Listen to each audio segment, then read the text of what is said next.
Dans ce laboratoire commun de biotechnologie végétale, des pensionnaires de l'école d'état-major national de Koulikoro.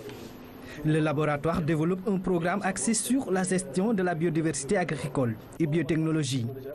Ces officiers supérieurs du Mali en visite à l'Institut sénégalais de recherche agricole sont venus à la découverte de l'expérience sénégalaise en matière de recherche agricole. Deux aspects dans la culture in vitro. La multiplication qui nous permet de densifier vraiment le nombre qu'on va avoir, mais également l'assainissement du matériel végétal. Un matériel qui est virusé, malade ou qui a des virus peut être assaini et pouvoir être en tout cas indemne de toute maladie lorsqu'on va le sortir du laboratoire.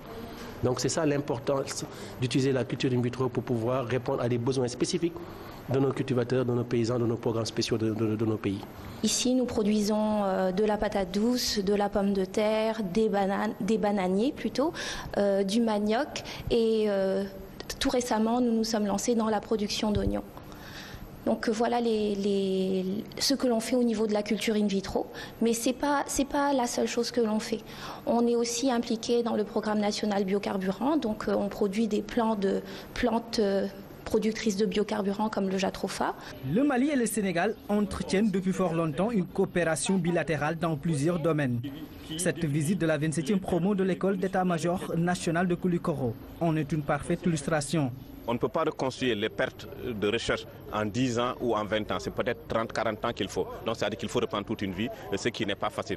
Mais c'est important que l'armée le comprenne pour qu'en cas de problème, l'armée puisse prendre les mesures qu'il faut pour protéger ces zones qui sont très stratégiques, aussi bien pour le développement de l'État, mais pour le pays en tant que tel. Quand nous nous retrouvons dans des centres comme l'ISRA, ça nous permet de voir qu'est-ce que d'autres institutions, d'autres structures aussi font, parce qu'ils font quelque chose et eux aussi ils font de la défense, mais la défense économique de leur pays. Nous, nous faisons peut-être la défense, nous prenons les armes, eux aussi ils ont leurs armes. Leur arme, c'est la recherche, c'est le développement agricole. Créé en 1974, l'ISRA est un établissement public à caractère scientifique et technique. Il travaille beaucoup aujourd'hui sur la mise en œuvre du PSE, avec notamment le PRACAS, le programme d'accélération de la cadence en agriculture au Sénégal. Un programme cher au chef de l'État.